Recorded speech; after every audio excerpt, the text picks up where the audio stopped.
Well, hey everybody, welcome back, and I am so sorry for the lack of videos coming in on this channel. I have been focusing so hard on my other channel that I have been exhausted and haven't had time to keep up with both. The long-term plan is to actually have videos condensed down to that one channel, my live channel, and then this will be basically transitioned to more of like a full-time like podcast once I have the time. Definitely more of like a maybe once or twice a week, go through like a 45-minute, hour-long segment, break it up into pieces, we'll see how that goes.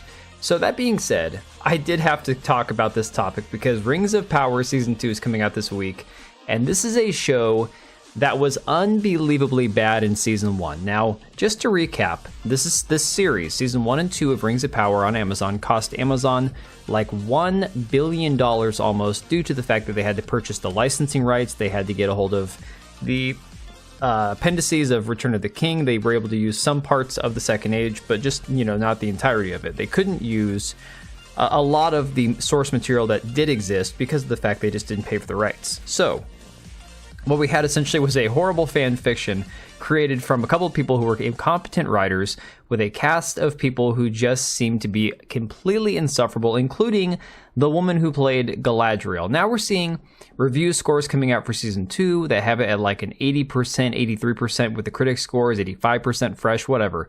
It's unbelievable the amount of shilling that these media sites are willing to do for this show. When it comes out tomorrow, we're going to know the truth, because once we all start to see the scores come in from the audience, there's no hiding how bad this show it truly will be. But of course, we have seen Morfydd Clark come out recently and attack the fans, attack the toxic male, dominated audience. And of course, it's just the usual way of going about defending something is to label anybody who's a critic of it as sexist, racist, bigoted, homophobic, whatever. It's just the standard operating procedure, it seems, for modern Hollywood, that when fans don't like what you've done to their stories, their films, their movies, their books that they grew up reading, you just trash the fans as being the worst people imaginable. So this article from that Park Place says Morfydd Clark, the actress who plays Galadriel in The Lord of the Rings, Rings of Power, chose to promote the show by playing victim while defending her and the show's abominable depiction of Galadriel. In an interview with Elle, Clark stated, "I was just totally unprepared when Season 1 came out. I've seen a really dark side of what it means to be someone who anyone can write a message to on Instagram, and a really lovely side." She went on to claim that she received negativeness primarily from men. Now, we just need to do like a full stop right there, because just like Star Wars, men are the primary audience of anything related to or connected to Tolkien or fantasy, Warhammer 40k, pretty much any sort of fantasy, sci-fi, Star Trek, any sort of fantasy, sci-fi universe that's ever existed. Men are the dominant audience. There's no question there. So she went on to explain that lots of the criticism I got from some fans were for the things making other people feel liberated while watching Galadriel. What certain people didn't necessarily enjoy about her, other people did. She takes up space. She's unapologetic. I didn't want her to act like a human woman who's been taught not to be abrasive. No, but she should have acted like freaking Galadriel. So again, this is more of the gaslighting we've seen from traditional, or current, I should say, Hollywood, and the way that they don't have any respect for fans or criticism of their art, as they would call it. Now we need to jump forward to the current situation with the Acolyte, because the Acolyte, much like Lord of the Rings, Rings of Power, not Lord of the Rings, I should never confuse the two, has had a lot of controversy over the way that the characters are portrayed, over the canon-breaking issues in the story itself, and a lot of times with the reaction, the way that the show has treated the fans based on the way that the original properties are being handled by the showrunners. I mean, there's no question that Rings of Power is basically J.D. Payne and Patrick McKay, or Patrick McKay and J.D. Payne, whatever the frick their names are. It's been mishandled and bastardized and beat to a pulp by these guys who have no clue what they're doing with Lord of the Rings. Much like Leslie Headland and Kathleen Kennedy and anybody else associated with modern-day current Star Wars, especially the Acolyte, it just seems to be that they have no clue what they're doing when it comes to the stories, the characters, how to be faithful to it, or how to not actually like shit all over it in the process. So of course the show was canceled. They're not going to have a second season. As of right now, they're leaving it on Disney Plus, so you can still watch it, still stream it if you really want to. Watch it as many times to your heart's content. That still won't put it on the Nielsen ratings. The show is not in the top 10. It hasn't been in weeks. And the fact is, people just hated the show because it was a bad show. It was a terrible show. And of course, they came out and said, oh, it's being review bombed by toxic bigots and people who don't like brown people on screen. Now we're seeing the most cringe thing ever. They have created this petition to renew the Acolyte. Now, mind you, Disney, Lucasfilm, they spend hundreds of millions of dollars creating these shows. Then they have to market them. Then they have to host them on their streaming site on Disney Plus. They have to take up space, you know, trying to get people to join Disney Plus by enticing them with all these horrible shows that they've created. And when they finally realize that nobody really wants to watch it, they have to make the decision, okay, it's not profitable. We're not getting new subscribers.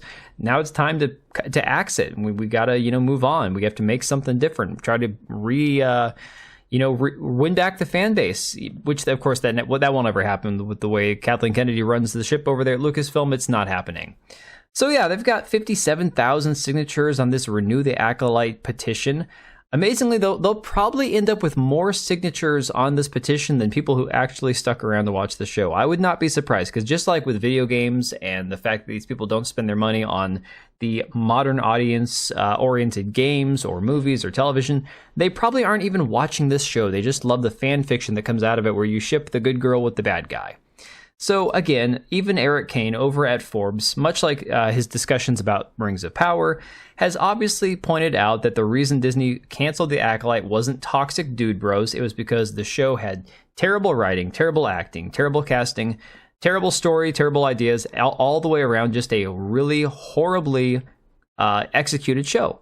But this hasn't stopped Amandla Stenberg, the wonderful actress who played the twin, not twin, dual spirit, two-person, one-soul character, Osha and May, from lashing out at the fans again. Now, we saw this video she put out a couple months ago, back on Juneteenth, I believe it was released, where none of us could even play it because she was copyright claiming it, despite the fact that it was something she made on her Mac or iPad in 3 days or whatever the shit was that they were trying to pass this story off as.